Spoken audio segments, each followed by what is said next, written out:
बाद फिर आपसे एक क्वेश्चन करते हैं, एक छोटी सी वीडियो दिखाते हैं आपको, ये देखिएगा जरा जी। खुश रहो अहले वतन, हम तो सफर करते हैं।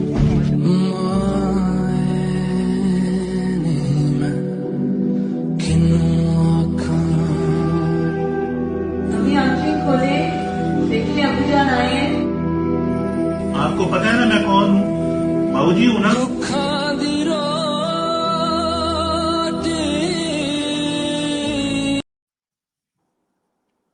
बड़ी तकलीफ वाली ये सारी सिचुएशन थी। हम आपसे सबसे पहले बेगम कुलसूम नवाज साहिबा के बारे में जो सवाल करेंगे वो ये है कि जब मुश्किल वक्त आया, कायदे मोहतरम जेल में थे डिक्टेटरशिप के दौरान, तो उन्होंने बाहर निकलने का फैसला किया।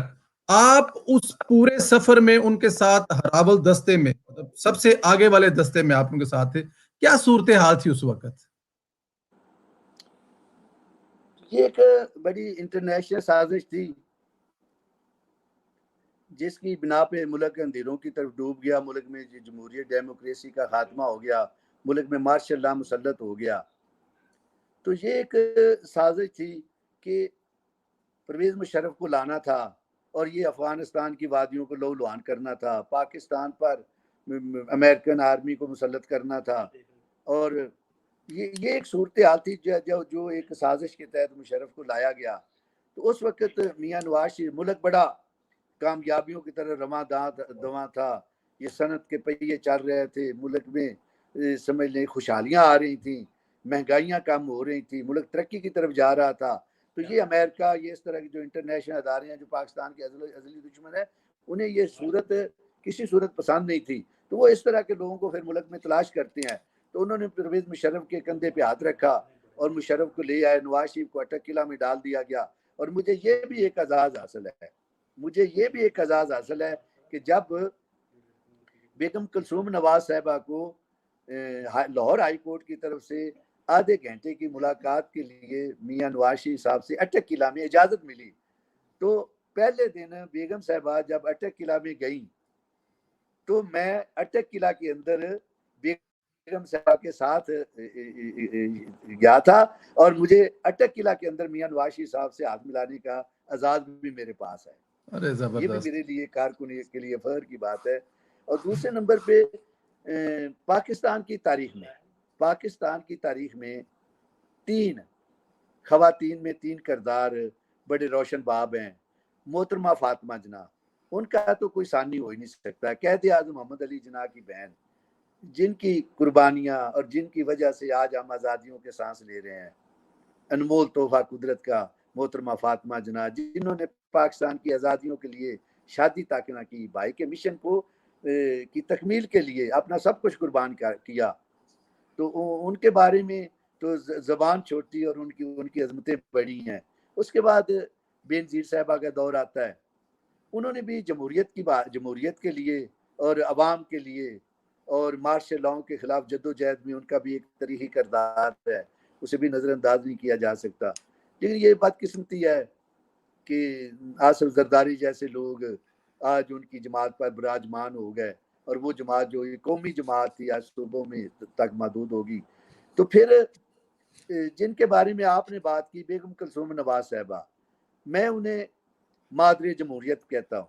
जब मुल्क में मार्शल लॉ था, हाथ को हाथ दिखाई नहीं दे रहा था और उस वक्त जमातें आपस में दस्तों गिरबान थी और बहुत सारी अक्सर जमातों ने जब मियाँ नवाज शरीफ साहब के खिलाफ मार्शल लॉ मुसल्लत हुआ, परवेज़ मुशर्रफ की मार्शल लॉ आया, तो अक्सर जमातों ने मिठाइयाँ बांटी थी और ये बड़े दुख की बात थी।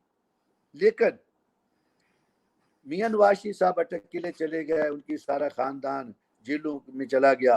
अब मुस्लिम लीग पे बड़ा बहरान आया, आमरीत मुसल्लत हो गई। तो उस वक्त एक तवाना आवाज़ उठी जिन्होंने डंके की चोट पे कहा कि मैं किसी सूरत, बेशक मेरा खानदान कैद खानों में बंद है, लेकिन मैं किसी सूरत परवेज़ मुशर्रफ की आमरीत को तस्लीम नहीं करूंगी। और वो उन्होंने डंके की चोट पे जब अवाम को मुखातब किया तो अवाम ने उनके लिए अपनी नजरें बिछाई। और आज अभी ये कोई इतनी पुरानी बात नहीं है, परवेज़ मुशर्रफ का मार्शल लॉ कोई इतनी 99 ये जी 20 साल पहले की बात है। हुए हैं अभी जी 20 साल। सारे लोग उस वक्त के गवाह हैं। बेगम कुलसूम नवाज के जमहूरी काफिले जिस तरफ से गुजरते थे, अवाम के समंदर वहां आगे खड़े होते थे। तो उस जमाने में फिर खास तौर पे जब वो बेगम साहबा चागी गई तो रस्ते रस्ते में उन पे रुकावटें डाली गई।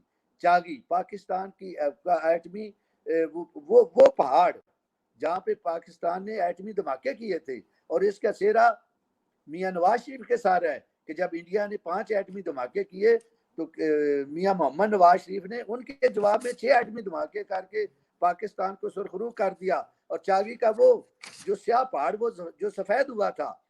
अब बेगम साहबा ने फैसला किया कि मियां नवाज शरीफ साहब तो जेल में है, लेकिन मुझे चागी के पहाड़ों पे जाना है और उस दिन की याद मनानी है जिस दिन पाकिस्तान सुरखरू हुआ और एटमी कुव्वत बना था। लाहौर से ये काफिला चला, और लाहौर से चलते चलते मोड़ मोड़ पे रुकावटें, मोड़ मोड़ पे लाठीचार्ज, मोड़ पे जुल्म ज्यादती की दास्तानें, कलसूम नवाज जख्मी, मेरे जैसे वर्कर जख्मी, लेकिन काफिला चलता गया। और बेगम कलसूम नवाज साहबा ने इसमें एक और बड़ा मोड़ आता है। अफवाज पाकिस्तान के वो सिपाही, अफवाज पाकिस्तान के वो सिपाही जो मुल्क की नजरियाती सरहदों के मुहाफिज हैं, तो जब जो चागी के पहाड़ों को का पहरा दे रहे थे, उसकी अजमत को सलाम कर रहे थे, बेगम कलसूम नवाज का काफिला जब चागी की वादियों में दाखिल हुआ, तो मैं खुदा की कसम उठा के कहता हूँ कि वहाँ यूनिफॉर्म में जो सिपाही थे पाक फौज के, उन्होंने बेगम कलसूम नवाज को सलूट किए थे।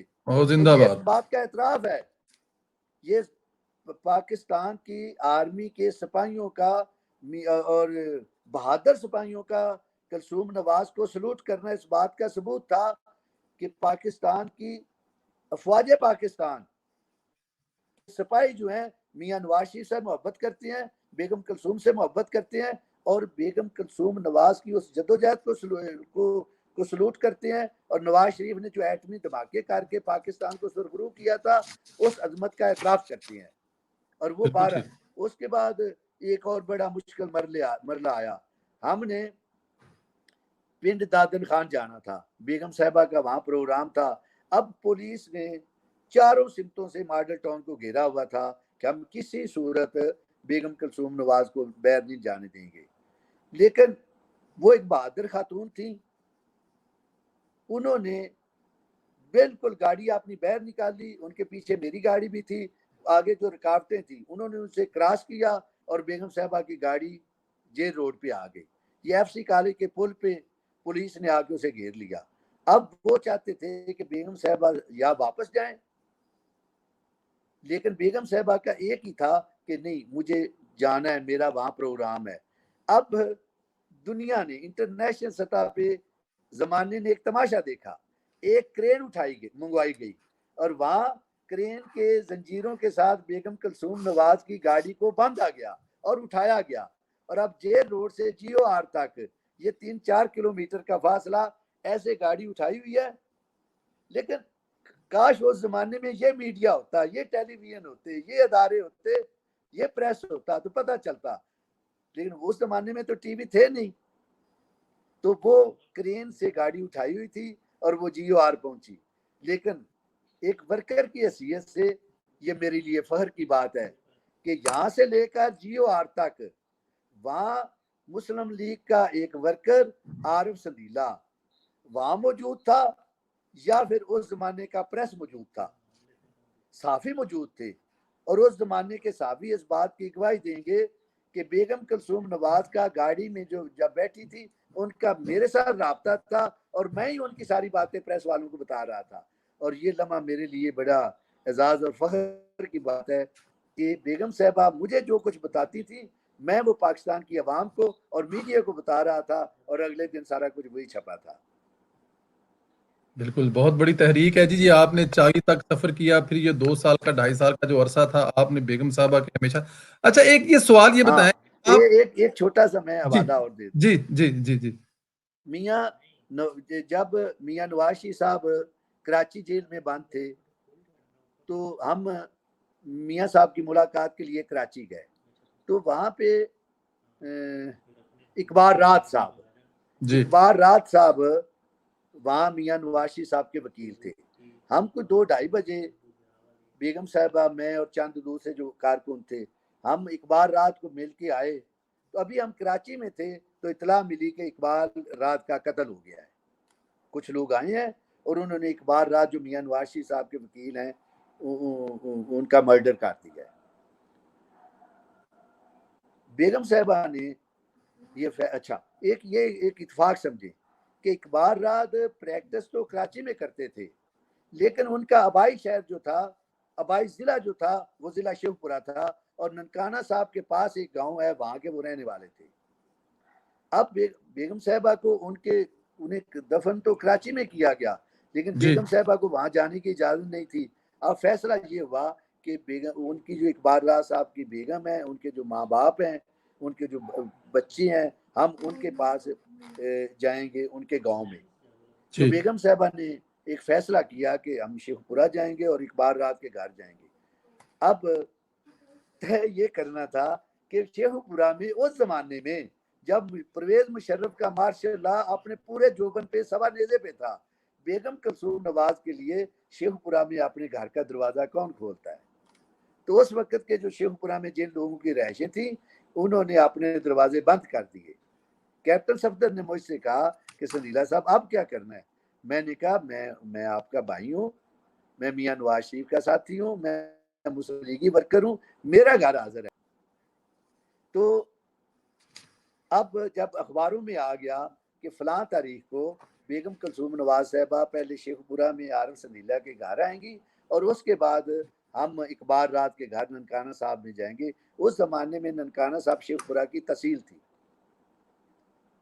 अब पुलिस ने मुझ पे प्रेशर डाला कि जब कोई और अपने घर का दरवाजा उनके लिए खोलने को तैयार नहीं तो आप भी बंद करें। मैंने कहा ये कैसे हो सकता है? तो पुलिस ने मेरे वालिद को बुलाया, मेरे वालिद ने भी इनकार कर दिया।